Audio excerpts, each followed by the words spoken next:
안녕하세요, 지혜동인 가족 여러분. 우리가 흔히 생각하기에 베푼다는 것은 좋은 일이죠. 근데 이 베품이라는 게 사람을 잘못 만나거나 상황을 잘못 맞추면 오히려 큰 낭패를 볼 수도 있습니다. 특히 70세 이후에는 조심해야 할 것이 몇 가지 있죠. 젊을 땐 조금 손해봐도 다시 회복할 시간과 기회가 있지만 노년에는 그럴 여유가 많지 않습니다. 오늘의 주인공인 박정숙 씨는 그 희생의 대가로 깊은 깨달음을 얻은 분입니다. 이 이야기를 통해 70세 이후 진정한 행복을 찾기 위해선 무엇을 조심해야 하고 어떻게 자신을 지켜야 하는지 함께 생각해 보시죠. 시작 전에 구독과 좋아요 한 번씩만 부탁드립니다. 72세의 박정숙 씨는 평생을 가족과 주변 사람들을 위해 헌신해 오신 분입니다. 26살에 결혼하신 이후 세 자녀를 키우며 쉼없이 뛰고 달린 시간이 벌써 수십 년이 흘렀습니다. 큰아들 민수 씨는 대기업에 다니고 둘째 딸 미경 씨는 공무원으로 막내 아들 준호 씨는 이제 막 회사 생활을 시작한 사회초년생입니다. 겉보기엔 모두 정적이고 잘 사는 것처럼 보였죠.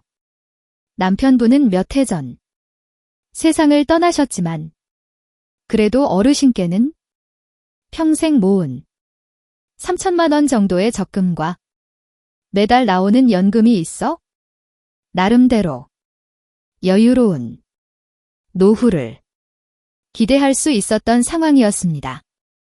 어느 날은 연락이 뜸하던 동생 영숙 씨에게서 전화가 왔습니다. 언니 나 좀 살려줘. 이번에 진짜 마지막으로 딱이 1,000만 원만 빌려줄 수 있어? 라는 간절한 목소리였습니다. 제부의 사업 실패로 평소에도 형편이 어려워 종종 도움을 청하곤 했던 동생이었죠. 하지만 이렇게 큰 돈을 빌려달라고 한 적은 처음입니다. 이 1,000만 원이면 영숙 씨에겐 거의 전 재산이나 다름없었죠. 동생이 어려운데 어떻게 모른 척해요. 부모님 돌아가시고 나서 동생은 나만 믿고 있는데 자매간에 이런 때 도와야지. 통화가 끝나고 한참을 망설이던 정숙은 결국 돈 2천만 원을 동생에게 빌려주었습니다. 그리고 그것은 시작에 불과했죠. 얼마 뒤 큰 아들 민수가 찾아왔습니다. 어머니, 제가 사업을 하나 알아보고 있는데 초기 자금이 좀 필요해서요. 1,500만 원만 빌려주시면 안 될까요? 민수야, 너 다니는 회사는 어쩌고? 갑자기 무슨 사업? 와이프 명의로 가게 하나 차리려고요. 이거 진짜 대박 아이템이어서 그래요. 제가 오죽하면 어머니한테 돈을 빌리겠어요. 정숙 씨는 난처했습니다. 이미 동생에게 돈을 거의 다 빌려준 상태였기 때문입니다. 민수야, 사실 크게 말을 꺼내려는 순간 민수가 먼저 말을 이었습니다. 어머니, 제가 이번 사업에 확신이 있어서 그래요. 어머니 돈 절대 날리지 않을게요. 이자도 넉넉히 드릴게요. 간절한 아들의 부탁에 결국 정숙 씨는 가지고 있던 적금을 모두 해약하고 보험도 해지하며 아들에게 돈을 마련해 주었습니다. 그리고 얼마 지나지 않아 딸 미경이가 찾아왔습니다. 엄마, 애들 학원비가 너무 올라서 생활비도 모자라고 이번에 500만 원만 빌려주실 수 있으세요? 이 엄마 이제 먹고 죽을 돈도 없어. 너희는 여행도 가고 할 거 다 하면서 왜 매번 돈이 모자라니? 전에는 매번 거절하지 못하고 돈을 빌려주었습니다. 처음에는 100만 원, 200만 원씩이던 것이 이제는 500만 원으로 늘어난 거죠. 빌려간 사람들은 모두 꼭 갚겠다고 약속했었습니다. 하지만 1년이 지나고 2년이 지나도 돈은 돌아오지 않았습니다. 동생은 연락이 안 되었고 자녀들은 이런저런 핑계를 대며 갚지 않았죠. 다음 달에 꼭 갚을게요. 지금 좀 어려워서 조금만 더 기다려주세요. 이번에 보너스 받으면 갚을게요. 이런 말들만 되풀이될 뿐이었습니다. 그로부터 며칠 뒤 정숙 씨는 돈의 소중함을 뼈저리게 깨닫게 되는 사건이 있었습니다. 바로 날이 갈수록 심해지는 허리 통증의 병원을 찾은 일 때문이었죠. 의사는 주사나 약물, 도수치료 등 다양한 치료를 권했지만 잦은 진료로 인한 의료비는 그녀의 어깨를 무겁게 짓눌렀습니다. 정숙 씨는 병원비조차 부담스러워 약을 아껴 먹으며 아픔을 참는 날도 있었습니다. 그제야 알게 된 것입니다. 70세가 넘으면 내 노후를 책임질 돈은 내 손에 꼭 쥐고 있어야 한다는 사실 말이죠. 심지어 정숙 씨의 허리 통증은 그녀의 헌신적인 삶과 깊은 연관이 있습니다. 가족을 위해 한평생을 바쳐온 그녀의 일상이 바로 그 원인이었기 때문입니다. 매일 새벽 50 어김없이 울리는 알람 소리와 함께 정숙 씨의 하루가 시작됩니다. 아이고 허리야.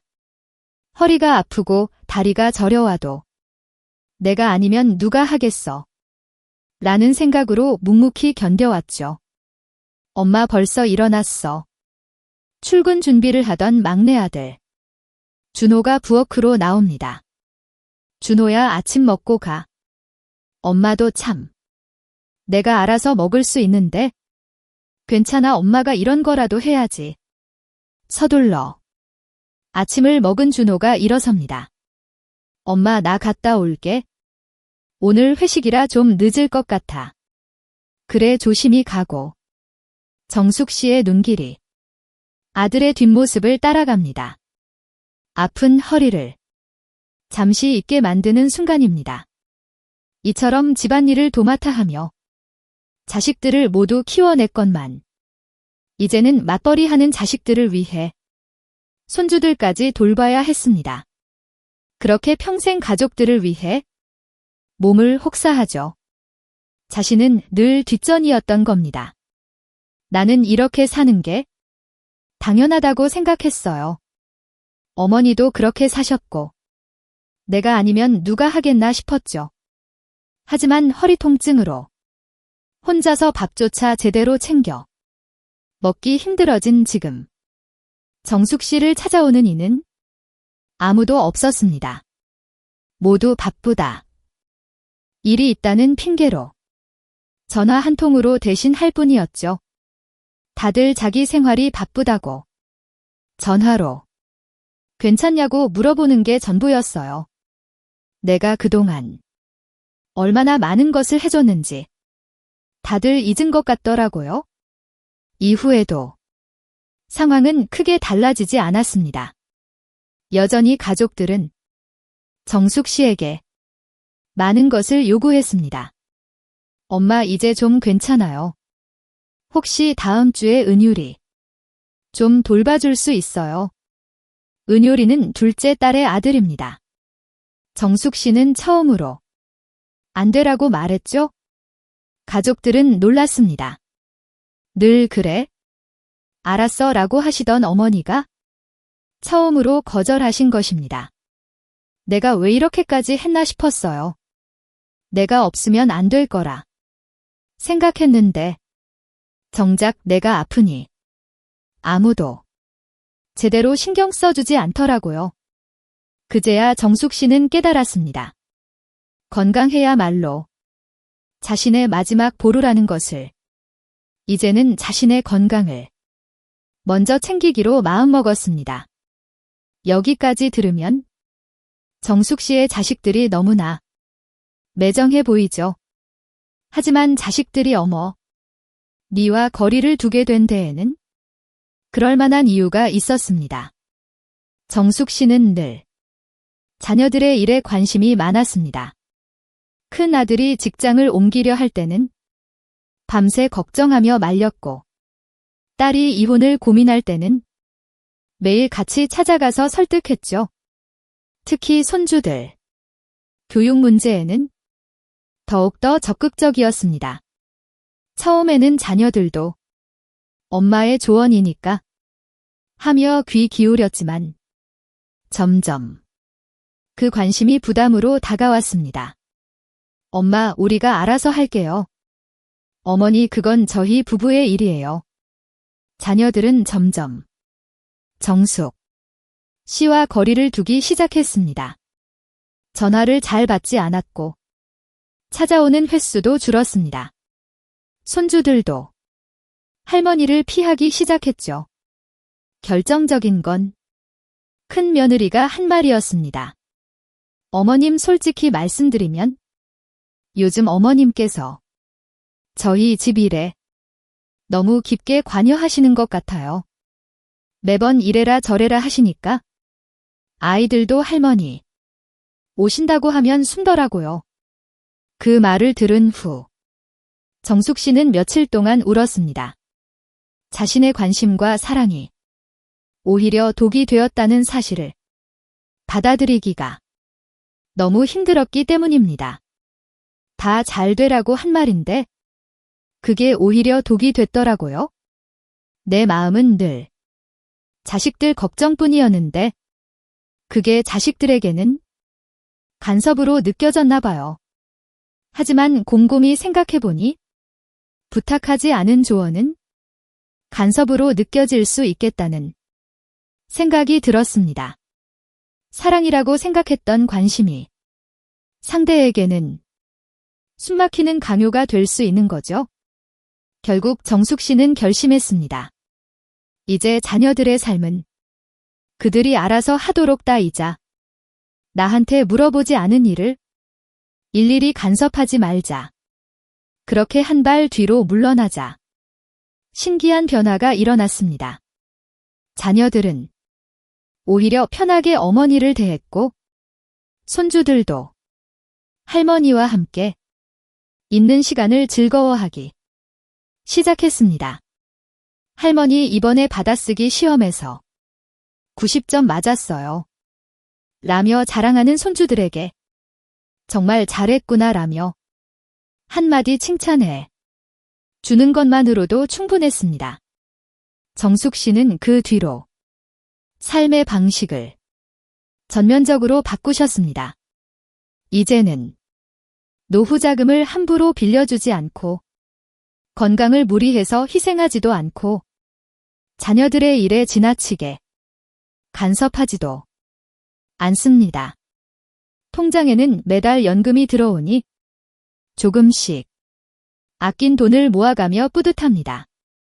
몸은 아침 산책으로 조금씩 컨디션이 좋아졌고 허리 통증도 줄어들었죠. 병원 진료도 정기적으로 받으며 약속된 약 복용도 꼬박꼬박 챙기고 계십니다.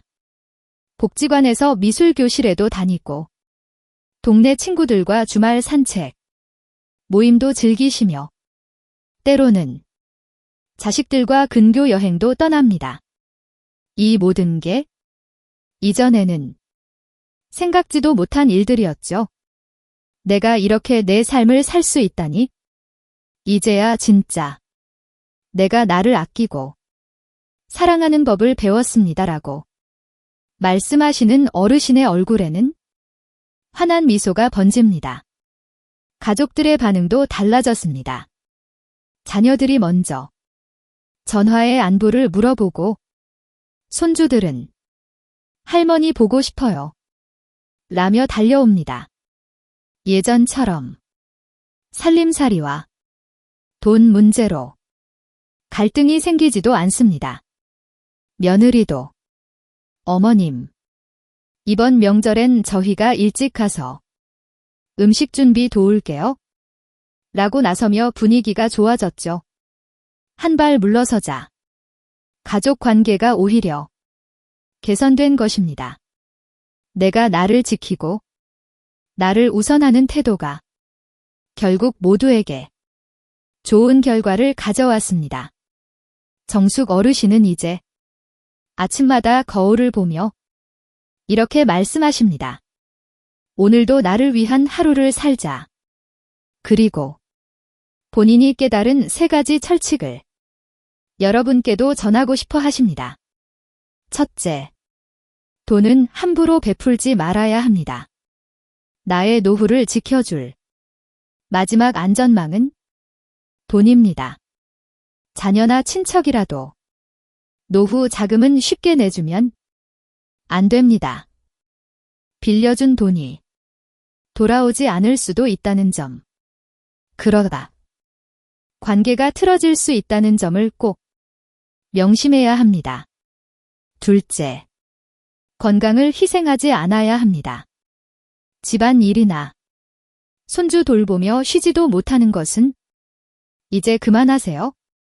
자녀들에게 도움을 요청하고 안 되면 과감히 거절하세요. 내 몸은 가장 소중한 자산입니다. 셋째, 지나친 관심은 독이 됩니다. 자녀들의 인생, 손주들의 문제는 결국 그들의 몫입니다. 때로는 물러서서 기다리는 것도 필요하죠. 부탁하지 않은 조언은 삼가고 필요할 때 도움을 주면 관계는 더 건강하게 유지됩니다. 이 3가지 베품의 원칙을 지키면 노년에도 행복한 삶을 누릴 수 있습니다. 정숙 씨는 이제 자신을 위한 삶을 진심으로 즐기고 계십니다. 여러분 오늘 이야기를 들으시면서 어떠셨나요? 평생을 헌신하고 희생해온 부모님의 사랑은 분명 감사한 것이지만 그 사랑이 과하면 어느 순간부터는 본인을 힘들게 하고 가족 관계마저 어긋나게 할 수 있다는 사실을 기억하셔야 합니다.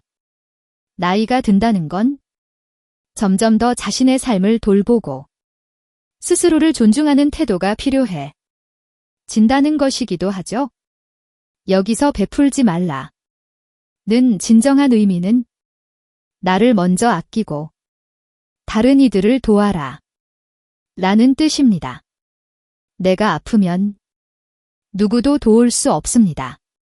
내가 행복해야 다른 이들에게도 행복을 나눌 수 있죠. 옛말에 곳간에서 인심 난다고 했던 것처럼 말입니다. 지혜 동행 가족 여러분은 오로지 자신만을 위해 하고 있는 일이 있으신가요? 취미 활동이나 혼자만의 시간을 보내는 일이나 어떤 것이든 좋습니다. 있다면 댓글로 함께 이야기 나눠주세요. 앞으로도 노후의 지혜가 담긴 다양한 이야기들로 찾아뵙겠습니다. 구독과 좋아요는 사랑입니다. 오늘도 끝까지 시청해주셔서 감사합니다. 행복하세요.